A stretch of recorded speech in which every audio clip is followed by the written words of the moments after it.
Hello, beautiful people. My name is Mbilo and my surname is Mpanza, and I am a proud South African.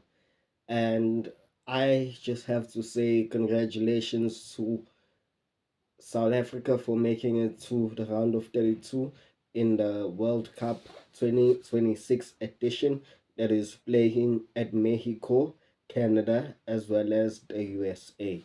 Now, I'm very proud of this team. I'm proud of Hugo Bruce for all the accomplishments he has made in our national team.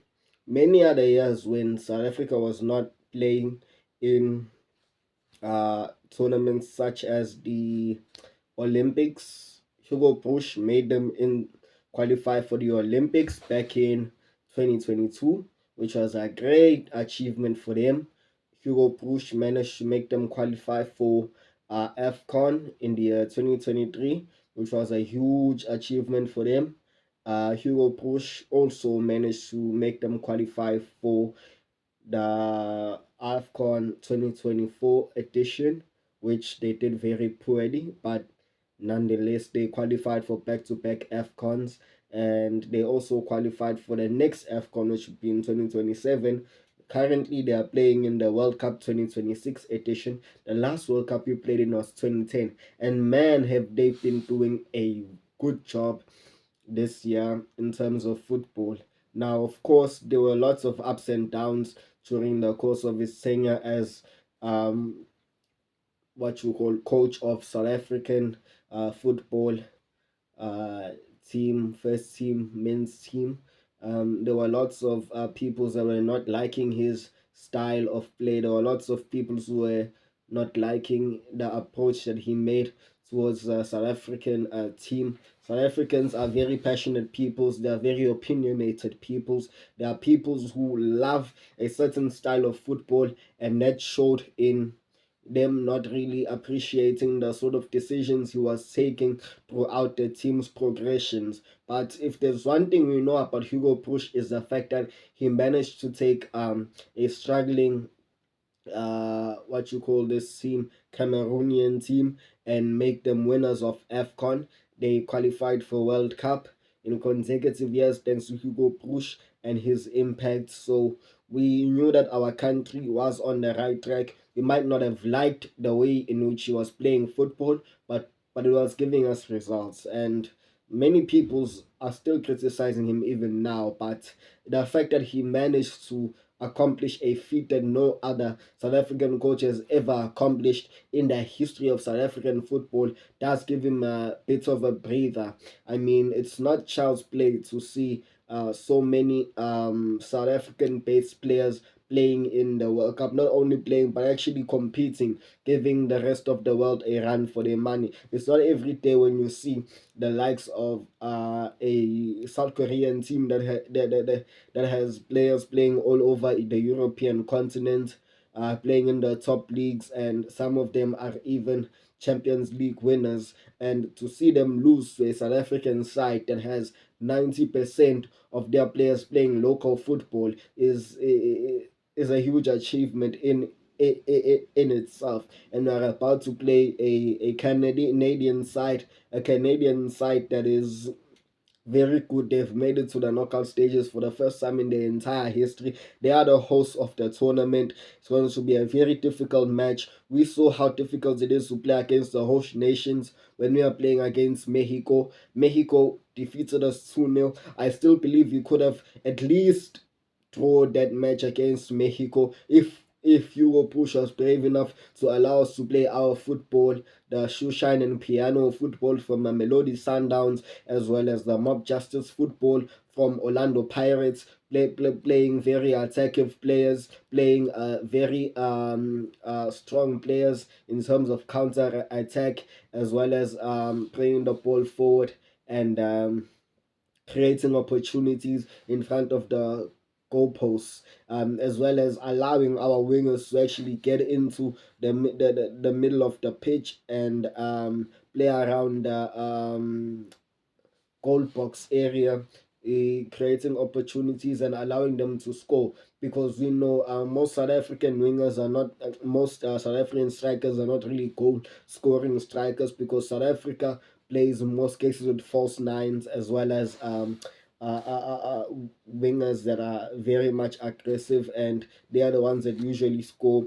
The strikers are there to do man marking and to cause a disturbance around the two center backs. That is the style in which most South African teams play, and that is a style that works for most of us because that is our footballing brand, that is our footballing image. We do not really create as polished strikers as some of these other teams. We are possession based teams in most cases, and in the cases where we do counter attack, we use a style known as mob justice football, where it's a full on attack, where the only people who remain at the back are our center backs. So our center backs need to be very pacey. They need to be very strong. Need to be very aggressive because they are the only ones that stay with our goalkeeper. Our goalkeeper adds as the third center back there in our formation. Those are the formations we like to play. Everybody is on the other side of the pitch, and everybody is just trying to put in as much attempts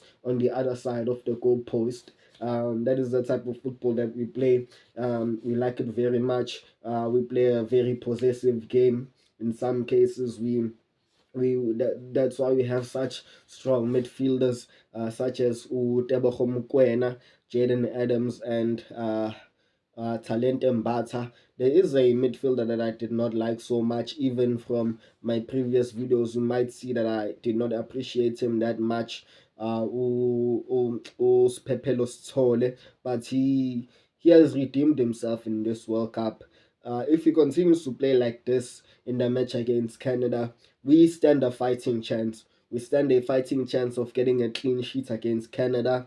I believe that South Africa can make it to the round of 16. I'm not just saying this because I'm a proud South African man, but I'm saying this because I've seen the natural progression of South African football. Orlando Pirates entered the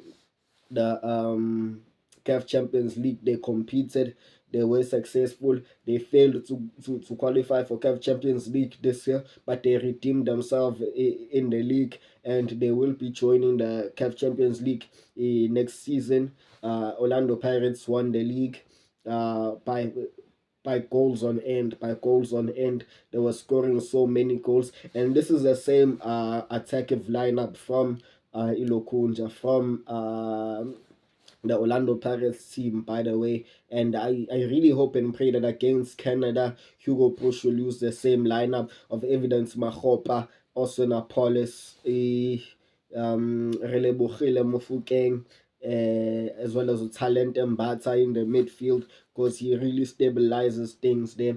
I really hope that he will use the Shushainen piano identity that shocked the world at the Club World Cup, which is Mamelodi based playing style. We see Ronan Williams as a keeper that likes to control the piano. We see our wing backs, Opri Mutiba and Kulisho Mudau, as people who are playing that piano on the wing areas. And we see very important in transition at the midfield players like Tebogo Mokoena, who are really controlling and passing everyone in that midfield. We saw Themba Zwane did not have a good performance. He might not be included in the next game. Or Thapelo Masego.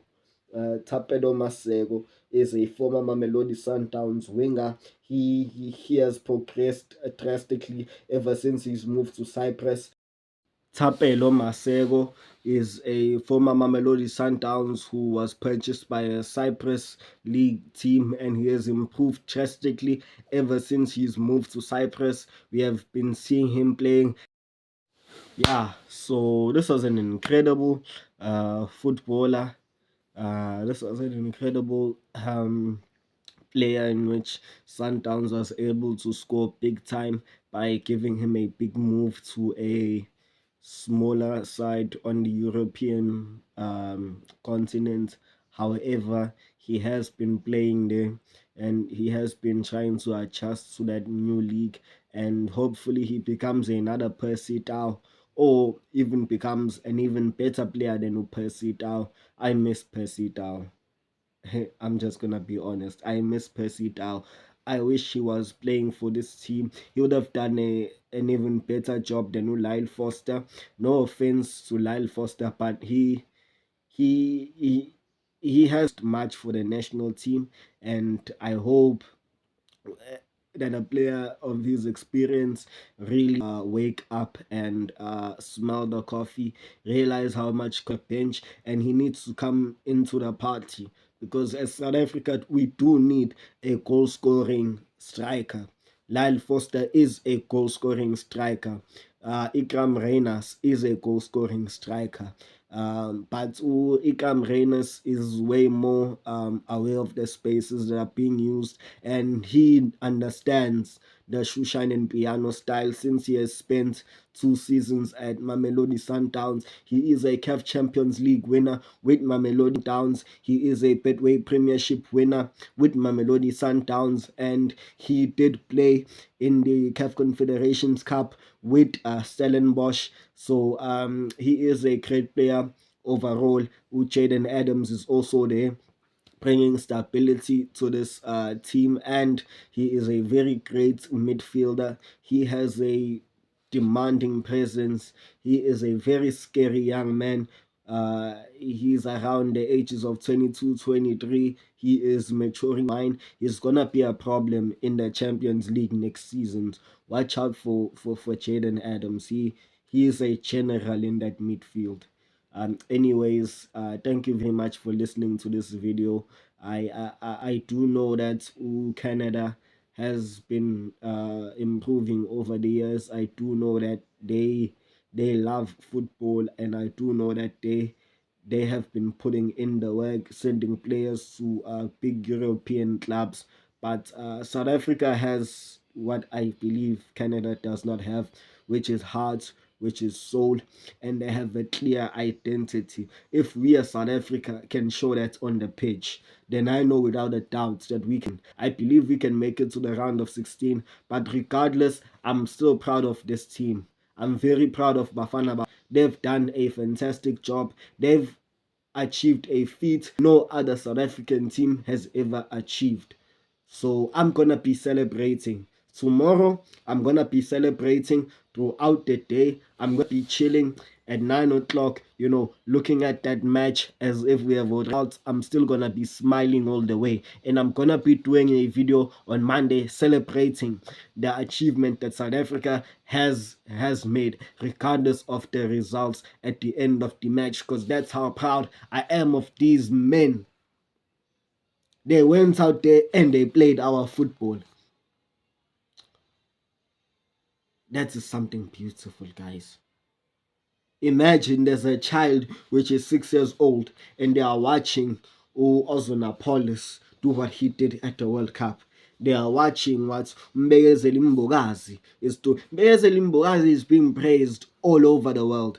He's a young man that grew up in KwaZulu-Natal, in the rural parts and he's being praised all around the world. You are seeing the likes of Khuliso Mutau being compared to the best left backs in the entire world. You are looking at players like Aubrey Modiba, which have been criticized heavily, but all of a sudden, people are clapping hands for him. You look at Pepelo Sole's redemption story. Everyone is praising him around the world.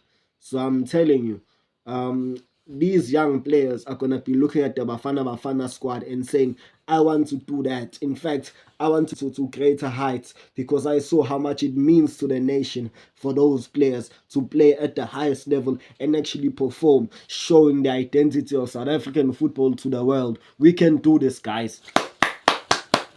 We can do this. Let's beat Canada.